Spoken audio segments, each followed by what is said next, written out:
আর জ্বালা বাড়েন না উপদেষ্টা যারা আছেন, আপনাদেরকে বলবো ফেব্রুয়ারির নির্বাচন বাংলাদেশে হতেই হবে, এর কোনো বিকল্প নাই। বাংলাদেশের মানুষ মেনে নেবে না।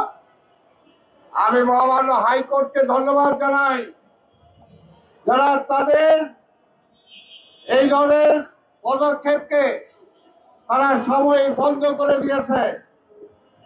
আমরা বলবো মাননীয় হাইকোর্টের বিচারপতি দৃষ্টি আকর্ষণ করে বলবো এটা পার্মানেন্টলি বন্ধ করতে হবে।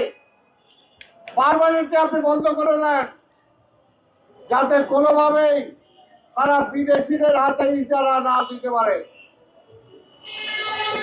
কাজের কাজ করতে পারেন না। আজকে যে একটু আগে কথা হলো, আমার এখানে শিক্ষক ভাই বোনেরা আজকে এখানে অবস্থান ধর্মঘট করছে। তারা কারা?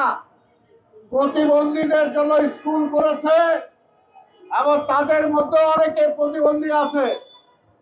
তাদের দিকে আপনি তাকান না, আপনি তাকান বিদেশের দিকে। সাদা চামড়া কি বেশি পছন্দ?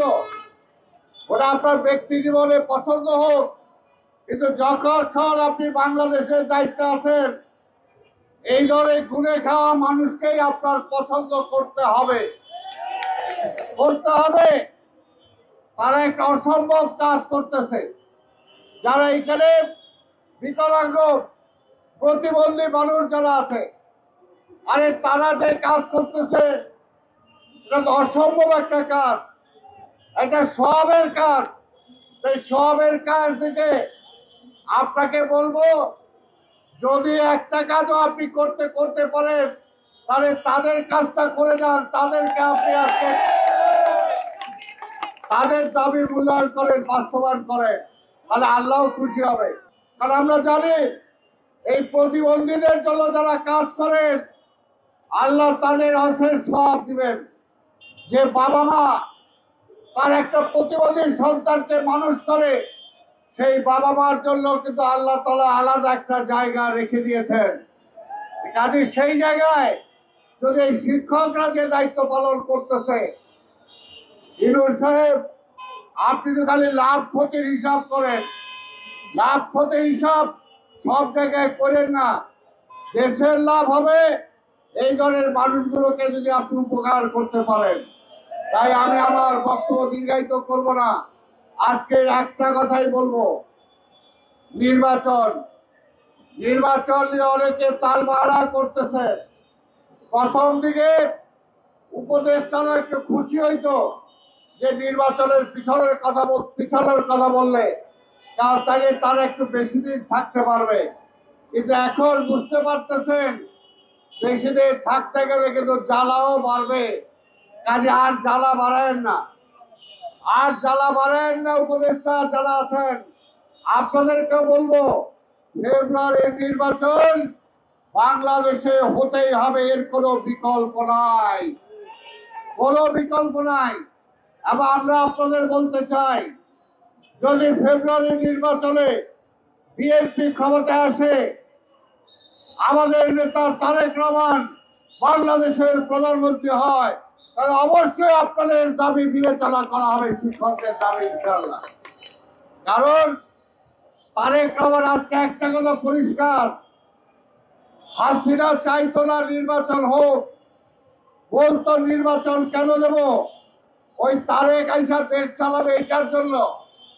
এই 5ই আগস্টের পরেও, পরিবর্তনের পরেও 2-4টি দল আছে, তারা বলে নির্বাচন দিলেই তো বিএনপি ক্ষমতায় চলে আসবে। আমরা কি অভ্যুত্থান করছি বিএনপির ক্ষমতায় আনার জন্য? পরিষ্কার কথা, জনগণ যদি বিএনপিকে চায় তাহলে আপনার সমস্যাটা কি? জনগণ যদি বিএনপিকে চায়, কারণ বিএনপিকে জনগণ এর জন্যই চায়, বিএনপির একটা অতীত আছে, যে অতীত নিয়ে বিএনপি গর্ব করতে পারে। আরেকটা যে দল আছে তাদের কাছে প্রশ্ন করেন, আমরা বলতে পারি বিএনপির নেতা শহীদ রাষ্ট্রপতি জিয়া রহমান স্বাধীনতার ঘোষণা দিয়ে যুদ্ধ করে দেশ স্বাধীন করেছেন।